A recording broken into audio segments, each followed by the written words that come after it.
Hey there, it's Faith Talk Live. I'm Rick Probst. And I'm Dan Radcliffe. He's back. Michael Feighan, singer-songwriter. We love having him, and I love that shirt. And Michael, how are you? I'm good. Thank you, Rick. Thank you, Don, for having me again. Dan, you guys it's an honor to be on once again. Thank you. Well, Rick, you love the shirt. I love the hair. I'm jealous because whenever somebody has hair, and you have great hair, Michael. So and Rick's got a great beard. So there you go. And if you look in the background, it's a picture. I thought, because I'm 61 and I can't really see that well, I thought that might be Michael, but that's actually Michael's daughter. How cool is that? Where was that taken? That's in Galveston, where we live, or Crystal Beach, which is near Galveston. That's right. That's why I love you so much, because you're in Texas. But I didn't think Galveston had waves that were big enough to surf. Man, you are so true. They're like small and they're like crazy. So the fact that she could get up and surf was pretty amazing. Yeah, that is. Wow. Now, I would imagine when storms brew, though, that Galveston can get some heavy hitting waves. Yes. Oh, yeah. Definitely. Yeah. Well, we wanted to catch up on you as far as what's going on. We know that Someone Prayed is out. I watched the video this morning. Want to talk about what's going on there. First of all, Christmas, how'd it go for you guys? It was great. I went to my mom's in San Diego and was out there for about a week.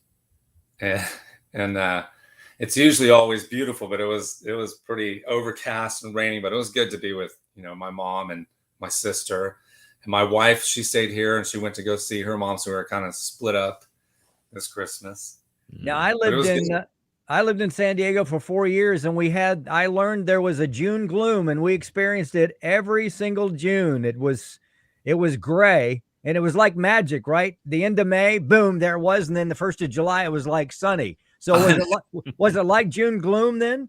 It really was. And like the day when I was leaving, it got really pretty, of course. Of course, yeah. Yeah, I mean, it's a beautiful area, but wow, it's nice awesome. About the June gloom.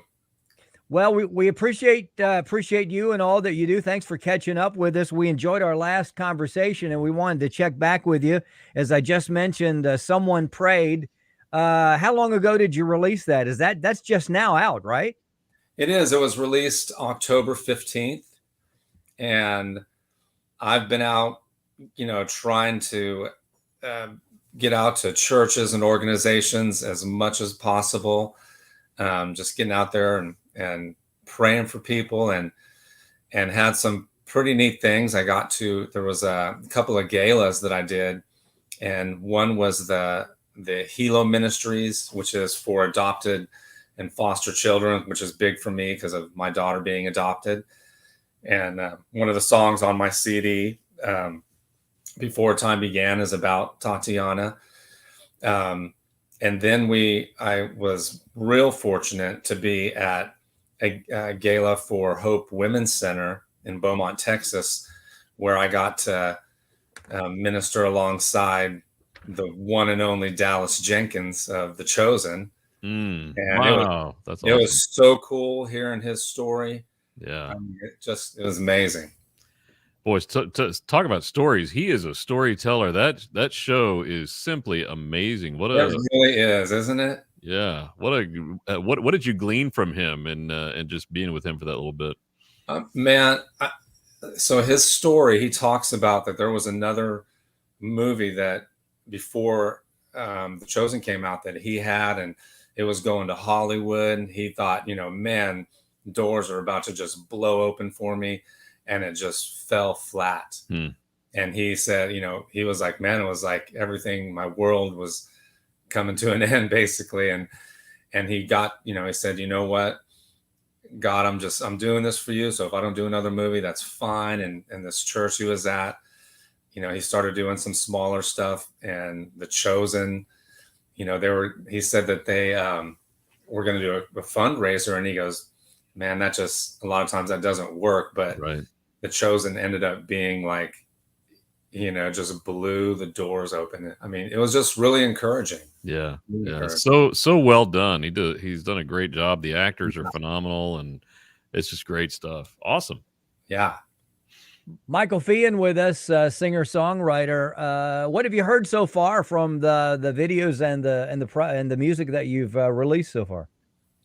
I mean, it's a process. I mean, I can get pretty impatient with it. I want things to move like right now. Mm-hmm. But I'm so excited when I get response from listeners, you know, whether it's like on email or on my website, where we have a section where people can share their someone prayed stories. Mm-hmm. And that just, man, that pumps me up. You know, when people are like, oh, that song really meant a lot. Here's my someone prayed story. So that kind of stuff really gets me excited.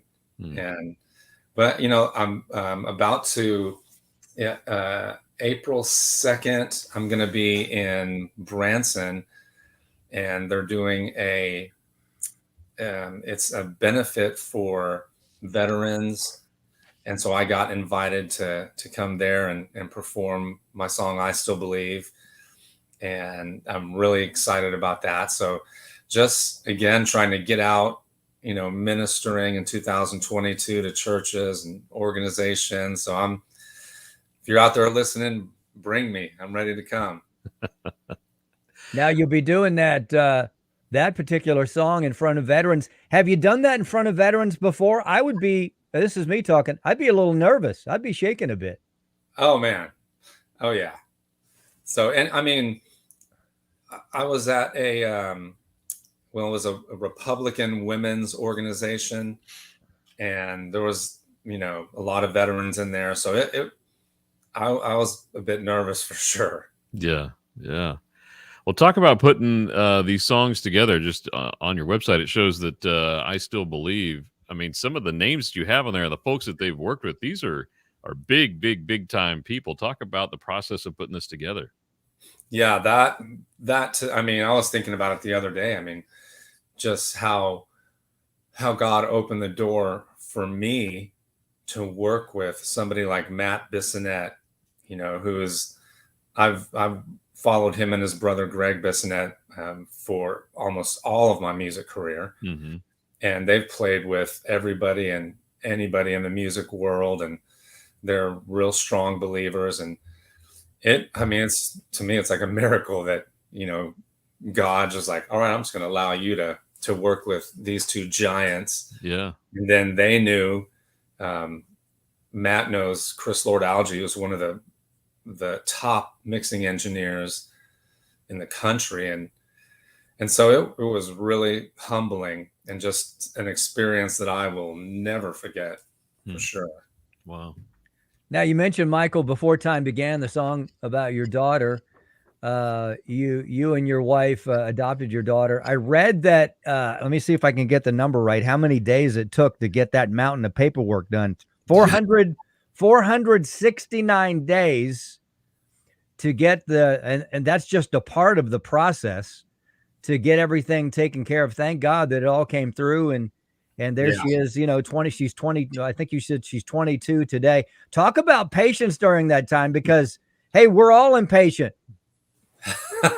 Yeah. Yeah. I mean, thank God my wife, I mean, she's, you know, thank God for great women. She really took that thing by the horns. And so I have to give her all the credit. She like really just poured herself into that. And it was, I mean, like the hard part, I know for me, was, you know, you go there. There was 2 trips we had to make to Russia. It was actually Siberia. And we went and we met Tatiana, met the people at the orphanage, and then you have to go back, you know, and so that's kind of hard. You're like, oh, what are they thinking? You know, my thought was like, is she thinking we left her? And because, you know, she didn't speak English, we didn't speak Russian. So that part was hard, but thank God, you know, everything worked out. Wow. How old was she at that point? I mean, she's 22 now. How many years ago was that? And does she remember any of that early stuff that went on? You mean like when we were coming there? Yeah. Initially? Oh yeah. She was 8 years old. Okay. When we were there, and Yeah, she remembered, and we have video of it, and when she comes to visit, she'll like to bring out all the videos. So Yeah, that's awesome. Well, so since you started off as a drummer, I mean, what's a drummer? Always a drummer. Do you still get behind the kit at all, Michael? I do. I actually, Dan, there's a show coming up with White Cross in Versailles, Ohio, February 19th, and we're playing with another Christian band that was like legendary, called Bloodgood. Yeah. And their drummer, he just recently passed away. It was just so unfortunate. And I've filled in for Bloodgood before, so they said, would you mind pulling double duty and playing with us too? And I was like, yeah, of course. And now I'm like going, holy cow, what did I just get into? So, you'd be worn out that night, man. oh yeah. Wow. Now Dan has a 16-year-old. Joshua is a drummer. I have a 32 and a 19. Both drummers. 32, of course, doesn't live here any longer. He lives on his own. Oh wow. But we've had drums for years.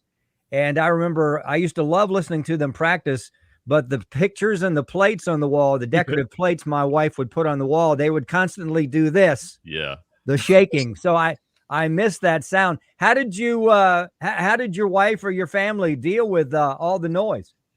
Well, first I gotta say, Rick, you are a good dad that you enjoyed that, because my dad, man, he would bust in those doors and he's like, stop. Do you know what time it is? Exactly. I mean, I'd have to put like tons of towels over the drums. I couldn't even tell they were a drum anymore. Yeah.